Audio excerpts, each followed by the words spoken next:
Hello, world people. EO here, and I want to welcome you to the Blazing Reggae Vibes blog and podcast, episode 161, part B, as we present conversations with Ronnie Noel and Irie Steele, a Afrobeat and reggae music band. I was able to catch up with these guys about 2 Tuesdays ago, October the 18th to be exact, via the WhatsApp video chat. And Tuesday nights is the night they do production work as they are working on a new project, soon to be an album. And I was able to learn a little bit about, their progress with the album, how they're coming along. We also get to learn a little bit about the roots, how the band was started. We found out a lot about Ronnie Noel. He is the founder and frontman for the group Irie Steele. Ronnie has roots in Trinidad and Tobago, and he was started performing at an early age, and he's traveled the world in great capacity. He's a singer, songwriter, and percussionist with a charismatic showmanship on stage. He's proficient in African, Caribbean, and Latin drums, as well as other percussion instruments. Ronnie and Irie Steele draw enthusiastic music lovers to the show on a consistent basis. So his strong social convictions, belief in humanity, and spirituality all fuse together, and it comes out on stage in his performance. Ronnie is the focal point of Irie Steele.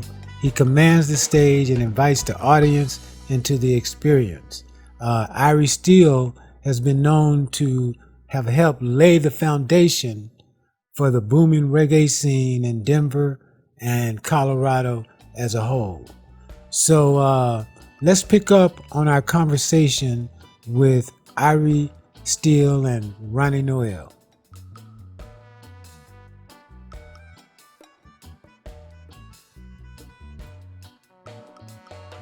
What is it you're trying to get across to your listeners, to your fan base, to people that are checking you out? What is the message? Okay, let me read you a Facebook post I just posted today. Okay. And that I will pretty much put it in a nutshell of what I'm trying to do. All right. Now, what people gathers from what I say, I really have very little control over. Right. But I never like controlling people to begin with. Okay, but I'll read this to you, and this is just my post I posted today because this is just something I woke up with in my heart. Okay. And I just tried to share it with everybody, and that's kind of where I am. So what it says here is that we are all the same in Jah's sight. Black, white, red, yellow, brown, purple, green, male, female, young, old, man, beast, rich, poor, sick, healthy, straight, gay, leaders, followers, Christians, Muslims, Hindu, Buddhist, agnostic, atheist, incarcerated, and free. We are all the same. We all bleed. We all have feelings. We all breathe the same air. We eat from the same garden and drink from the same watering hole called earth. Okay? No one is better than the other or lesser than the other. Until we can all embrace that concept, self-destruction is imminent.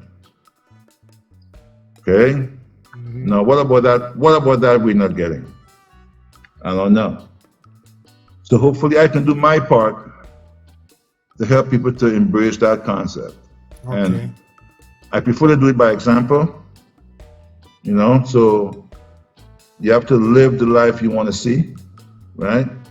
So I always make sure my band represents the cross-section of society. We represent it on stage as best as we can. And hopefully from that, people can see that people of all races and cultures, creeds and classes can come together and make something beautiful. It is possible. If anybody want to add to that, that's great. But that's kind of what I'm looking for, Jerry. Okay. Well, that's a strong and powerful message, man. Hey, oh, hey, oh, hey, oh, hey, oh.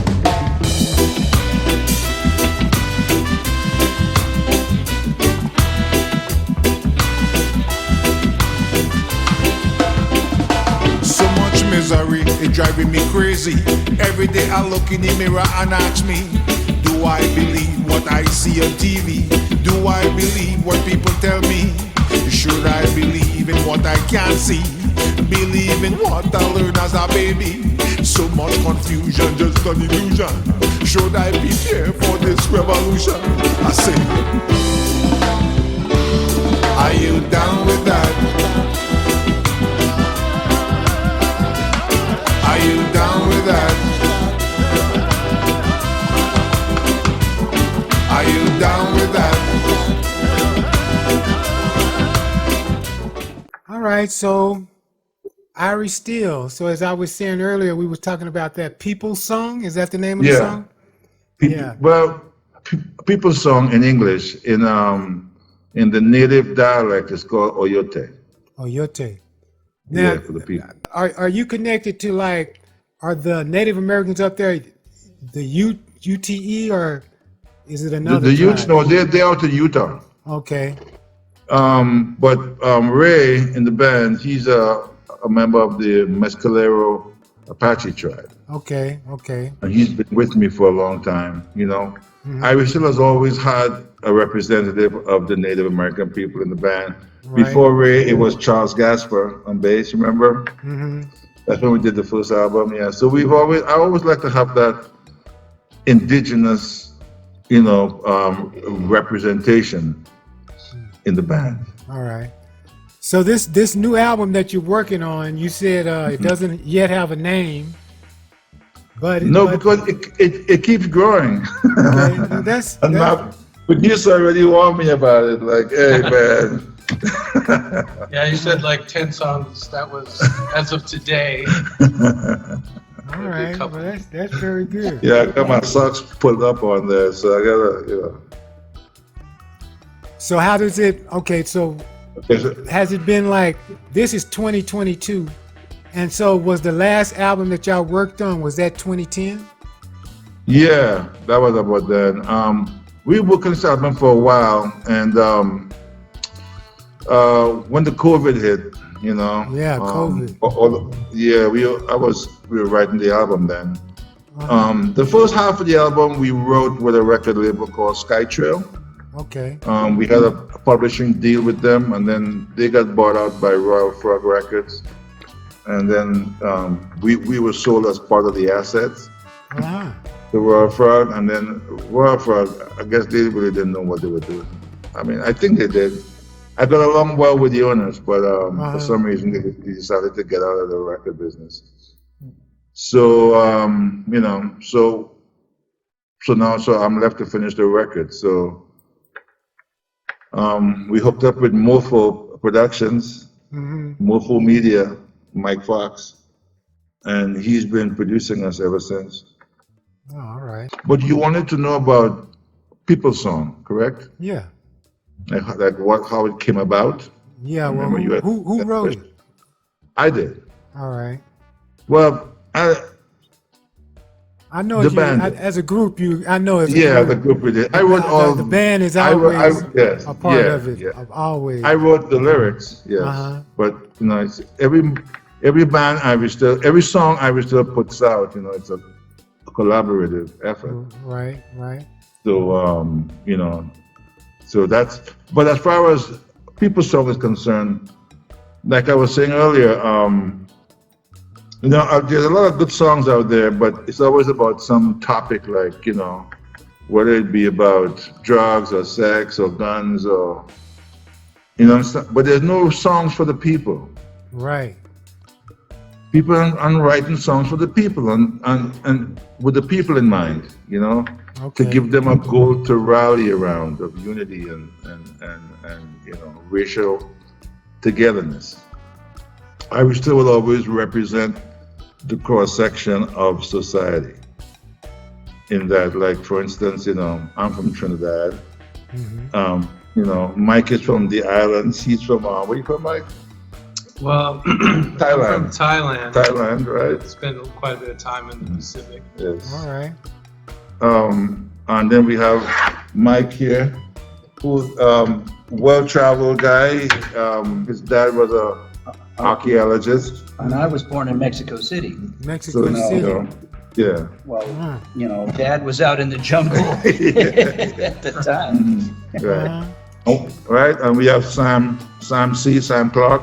We're coming with a little different format now. We're using a production team type format. Easy to travel with, sounds better too. Where we have a selector. We write our music, and then Sam is this selector, and then we play with him. He plays with us. So we have the instrumentation now. We have his guitar, who's not here. Mark is not here. Keyboard, which is Mike. We have percussion, which is Ray, my Native American brother, right? Okay. And then we have Sam, who is the selector, and we're doing a really good show. The people love it, All right. Yeah. So that's the kind of format. We come in with a production team type format right now, and that's kind of what everybody's coming with now. So you don't have the heaviness of the haul a drum kit around. You know what I'm saying? Or heavy equipment and stuff. Now we just kind of traveling light and very, very effective. Because you're getting older or what? I mean, Hey man, well, it's part of I'm the- getting older, but I'm also getting wiser. All right, See? all right. It lends itself to modernizing the band too. But Right, exactly. So work smarter, not harder, right? Right. That's good. That's a good way of putting So it. that's kind of that's what we're doing now, and it's been well received. Okay, so you've been working on this project since before COVID. And Before COVID, yes. sir. yeah. So the thing that I like to ask artists nowadays is, how did they fare during this period of COVID that we've been in terms of creativity, in terms of moving around? It's been tough. We've had to let go some people because of that reason, because they won't get vaccinated. Currently, everybody in the band is vaccinated. Okay. And boosted. Oh yeah. So that's kind of a necessary thing if we're going to be out there playing music, Right. You Right. can't require the members to be vaccinated. And there were some who kind of went, and they're well within their rights to do that. I'm not going to judge them or begrudge them or nothing like that. But in order to work in this environment, we don't want to put anybody at risk or their families. Right. Right. So we have to really stick close to that premise. Okay. Or Yeah. put our Because, loved ones at risk. I've been working Vegas now on my another gig for like the past eight years, and Vegas got hit really, really hard with that. We still Vegas still hasn't come back yet the way it used to be. I did 4 shows this year, and that's a low number for normal. The entire band, you guys? Yeah, Y'all back did- then, I would do by now I'd be like on my 8th or 10th show for the year already, other years. But we'll see. And then one of our musical directors in Vegas died. Oh, I'm sorry to hear that. Yeah, he was the musical director for the theater. So things kind of slowed down as a result of that. All right. But it's been really, really hard for the people within the gig economy. Anybody who's just got a gig going on, it's been hard. A lot of people moved away and got into other things and walked away from the business. And some people just passed away from the business. You know, COVID was very. You lost Sheldon. Yeah, we lost our keyboard player, and Mike is his replacement. Well, Mike was actually. I was in the band Before Sheldon. long before Sheldon, but Sheldon was a wonderful man. Right, yeah. Great player. Yeah. Was he a young guy, old guy? Man, Sheldon was about the same age. He Same was age in as his us, yeah. 50s, you know. But yeah, we lost him to COVID. Goes into COVID. That was kind of a wake-up call for us. I didn't want to lose anymore, you know. So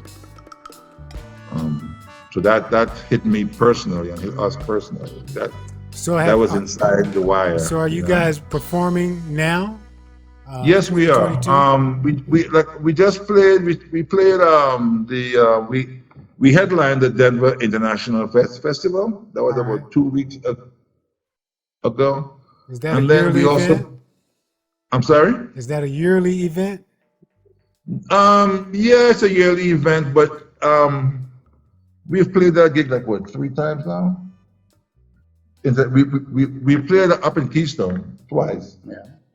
And then we played in Denver twice. Yeah. But that's been going on for about the past 15 years or so. But out of that time, we've headlined it 4 times, and 2022 was the most recent. All right. And then we just headlined the Anythink Library System Backyard Concert Series, and that was up in Taunton. That was back in in June or something. Yeah, June. July. Yeah, we headlined that, and now we have another show coming up on the 28th. We're going to headline that as well. So, you know, but we mostly in production now, so we're not focusing too much on gigs right now. Okay. We really want to bring the record to market. It's been overdue, and our fans are clamoring for it now, so we just got to kind of get it done.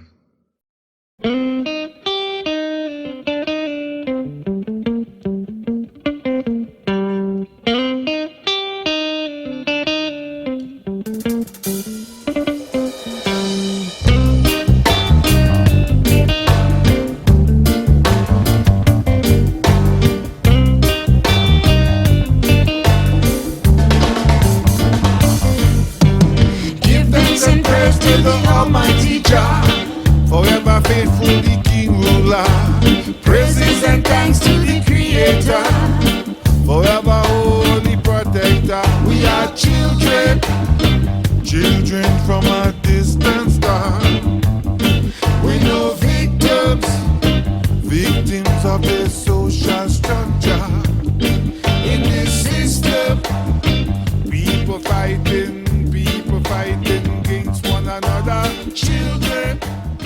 So were y'all busy? Are y'all usually get together on Tuesday nights, or did you just get together for this? Yeah. So far, we've been like recording on Tuesday nights and sometimes Friday nights, and rehearsing too. So, you know, so not only are we in production, but we also got to rehearse our sets, you know. But that's right. But you see, like, you know, in this business, you know, I think you and I have had discussions about this, Jerry, that a lot of the music you listen to nowadays, you can't really tell the difference between the artists. Before, you could tell if Percy Sledge is singing or if that Diana Ross or Gladys Knight, you know what I'm saying? Right. Every singer had their signature sound. Exactly. Right? And that's kind of gone away now. Now you listen to music, especially reggae music, and it's become so standardized that they all kind of flow together. And me, I always believe in striving to be different. You know. Yeah, it takes. Because I've been listening for a long time. I say listening, and so I've watched the different phases that the music has went through. Yeah. I mean, like from the 80s to the 90s to now. And I'm always looking for that unique sound, that unique voice that stands out from the rest, you know? Right. It's like those are the ones you remember. And and that's what we want. That's what we like. So that's I can appreciate that. And do Yeah, you you feel can- like, I mean, on one hand, I know it's roots. On the other hand, I get the feeling it's about presenting a new, updated look and presentation. Right. You know?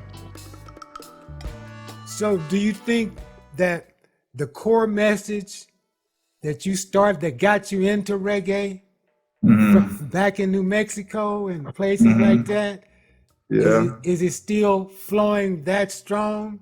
And do you Oh, feel yes. like Yeah.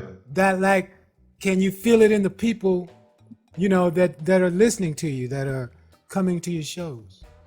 Well, like I mean, I'm not a young man anymore, Jerry. But I've always said I'll stop playing when my phone stops ringing. Okay, that's a good way. To And it really hasn't stopped ringing. all right. You know, and I can't tell the last time we've actually called out for gigs. We have not called out for gigs in years. All the gigs we have, every single one, are incoming calls Okay. of people want. Thank you, Mike. Of people wanting to hear us, and that's why Irish Still is different. So if you want to hear our style, you have to come to us. You Okay, know. So your style, what kind of style would you call it? Well, I think Irish Still is more of a Afrobeat reggae band. Okay. You know, I also write my own format as well. I have my own genre, What do you that mean we by call- that? tribal rock. Okay. Okay. I've written a few of my songs of tribal rock, songs like Pipe Dream, Piedra, Fire, It Seems to Me, No Fear. No Fear is a tribal rock song.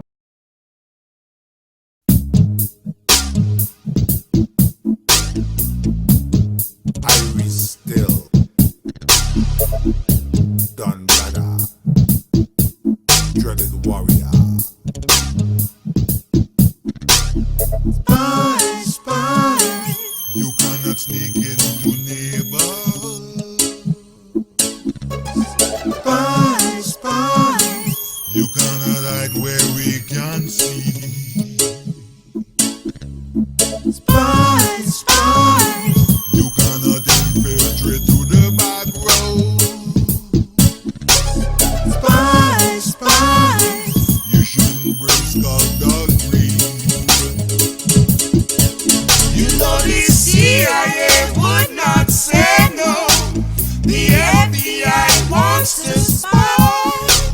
The terrorist is not. Elaborate on that tribal rock just a little bit. Well, tribal rock is like, because I'm a percussionist by trade. Right. I play djembe, congas, you know that, right? Always have And, been. yeah, always have been.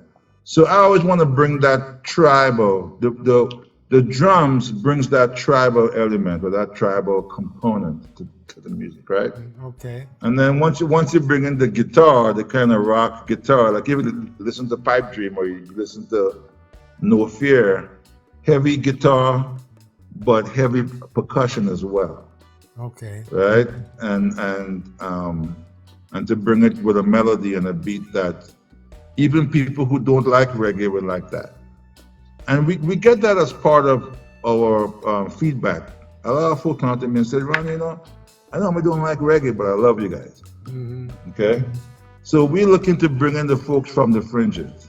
Gotcha. We're not only looking to play for the reggae soldiers, you know what I'm saying? Right. Much respect to the reggae soldiers, because we love them too. So when we play reggae, we want to play reggae in an honest form of way, not in a way that you can tell we're trying to fake it, Gotcha. Right? So if you listen to us play reggae, you can tell we're not faking it, because I grew up with that. That's part of my bloodline. But the Caribbean, as far as the Caribbean is concerned, there's so many cultures in the Caribbean. So I like to play Caribbean music, not reggae music. When you play reggae music, you kind of pigeonhole yourself into like a box, where you play reggae music. But I I like to play Latin. That would be Puerto Rico, Cuba. Right, I like to play Zouk, which would be, Martinique, Guadeloupe, like Haiti. soca too, don't you? Yeah, I like my soca, which would be Trinidad. You know what I'm saying? I like my reggae, which would be Jamaica. So I play Caribbean music. I'm a Caribbean musician. Reggae just happens to be one of the formats we play. And out of all those formats, I bring it all together in tribal rock. Okay, all right. So that's kind of my genre. That and it's more along the Afrobeat. Well, I'm glad you explained that to me, because the write-ups that I was reading about you earlier, that ain't what you described. Really? Well, see, Yeah. what I describe of myself is different to what people see too. See, because I want to know what you see. Yeah. You know? Yeah, And that's our intent. But sometimes you intend to build this, but people like it for different reasons. okay. And I'm not gonna like question why they like it. I just want them to like it. Right. As long as you like it, it doesn't matter. To me, it doesn't matter why. I know why I like it. You know what I'm saying? But I think folks like it because it's different and it's danceable, and it's also conscious. Okay. Our music. I want you to think while you're dancing. That's kind of the intent. Okay. Make you go, wow, listen what he just said. I need to think about that one, right? All right. Well, so any of the other guys want to add a little input? The guy behind you. Well, all right. Well, let me just say that I first heard Irie Still in 1999. In June, they came to the street fair in my neighborhood, and I listened to bands all day long, but only Irie Still, the drumming was so honest, and it drew me in, and I became a fan of the band, actually, for half a year before calling Ronnie and telling him I was a musician and wanted to play in the band. The first time I heard the band, I thought, wow, keyboards would really add more to the band, but they were very solid, and they were the only band that impressed me that whole day. Okay. I don't know if that helps any, but And this was back in 1999, June of 1999. All right. And when did You've you been become around for a part? while, Jerry. Yeah, I know that. And when did you become a member after that? Well, November, December, we practiced for almost a half a year before we did our first gig in June of 2000. Okay. With me in the band, because actually Ronnie had to put together a whole new band. The other guys went off to California, and so Ronnie and I auditioned people and put a new band together. Yeah, we did. All right. So you're saying that the Irie Steel band that was present in like the late 90s kind of morphed, those members left, and then you came up with a whole new. Well, but the songs remain the same. Irie Still is like a cork floating on the ocean. The different members come and go, but the songs are still there. It's a strange sensation sometimes. Irie Still is really about 40 people. Yeah, it's you can almost throw a rock in this town and hit an Irie Still musician. Irie Still is really about 40 people. Yeah, About 40 people. That's the Irie Still family of musicians. Okay. they're all over the place. And they come and they go, and we have nothing but love for each other, and exactly. Even up till now, look, even on this album, who's coming back to play horns? Who? Tom Siegel and Justin Mears. Oh, you kidding? Tom They're Siegel. gonna come. They're gonna come in and play. They're coming to play the horn parts for what it's worth. All right. But when Tom moved to Colorado, he played with me for a while. When I first moved here, Justin was the one that brought me here from Albuquerque. I came following him because he was my producer then. Right. And he hooked me up with Dick Darnell from Capitol Records and all that stuff. Okay. And that, right? So Irish Still is like 40 people, you know? And every now and again, you're going to see familiar faces in the band. You're going to hear familiar voices, but because we ain't got nothing but love for each other. I won't tolerate anything else. Got you. You know? All right. So, well, that's. I'm happy to hear that. Yeah. And that was, I kind of had wanted you to talk just a little bit, not much, about, you know, what brought you from New Mexico to Denver, and then things changed, and you know, and you kind of explained it to me. Kind of. Well, we kind of in Albuquerque, if you remember, I mean, we were a pretty popular band, you know, after Cool Runnings and stuff like that, and we kind of reached as far as we can go in Albuquerque. Gotcha. You know, it's like in a relationship. It comes a time you either get married or you break up. You know what I'm saying? Right. So, yeah, you know, so it's the same kind of thing with the band. We got to like a point in Albuquerque. We love I will always love Albuquerque, because Albuquerque, where Irish Still was formed. So Irish Still, Albuquerque will always be home to Irish Still, no matter who's in the band. It'll always be home because that's where it was formed, right? And we moved out of Albuquerque just because we just wanted to do more. Gotcha. And we wanted to play more. And you know, in Albuquerque, all the love we have for it, the reality is there's only so many stages you can play. Yeah. Now Denver is You know, Denver you is a come to nice. Denver, Yeah. oh, there's so many stages here you can play on. You know, there's so many stages. You know, and it's the biggest city, and you know, the resources, there's more resources, stuff like that. Yeah. So that was the reason why we came here. And you know, that was the reason why Justin left, because, you know, he wanted to come here because he was getting a job teaching music and stuff, and you know, and he wanted to produce my record. And you know, he said, well, if you want me to make your record, you're gonna come to Denver. So we load up the truck and moved to Denver. Okay. You know, and that's kind of what happened. So Okay, so on this new album that you're working on, I think you told me there's no deadline on it, or what did you? well, we've been trying. We just got done laying the last few tracks, the most of it, like last week. Okay. Or when was that? Saturday night. Yeah, I'll see. Yeah, we just finally got to a point where we can go start mixing down and mastering. Okay. The only one thing we have left to do, and that's bring in the horn players, which would be Tom and Justin. We're bringing them in. I already talked to him. They're down, you know, and they both live here now. Tom lives in Fort Collins. Justin lives in Denver.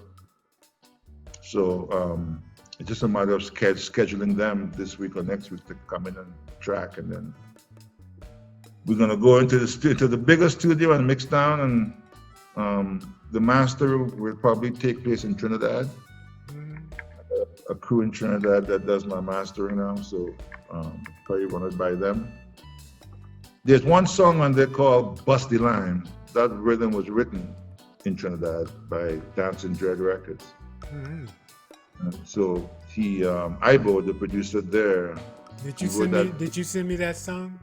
No, I'm sending that song. You just send it to me. I think Mike has it. Got a music video for it and everything. Yeah, we got a video for it too. Guy named Ibo Joseph, one of the top producers in Trinidad, actually wrote that beat. And he tried it with a lot of other artists in Trinidad, and you know, I guess nobody didn't kind of get it, you know. So he sent it to me and said, Ronnie, what do you think you want to do with this? So I took it to my guys, and we made it into a song, and he loved it. So right on. yeah, so he mixed it up. We had that mixed and mastered in Trinidad. So he said, well, when we got the rest of the record done, just send it down here and we'll get it done. So, you know, Hopefully we can finish it sooner than later. Because as you know, February in Trinidad is Carnival, so it'd be great to get some of this music out there to be the next big hit. So we'll just see what happens here over time. I think we're closer to the finish line than we've ever been. Anybody? Well, I mean, that just reminds me of, the whole nature of music too, getting people together to dance together, It's beautiful, man. It's about unity, community. Bring the unity, unity, come.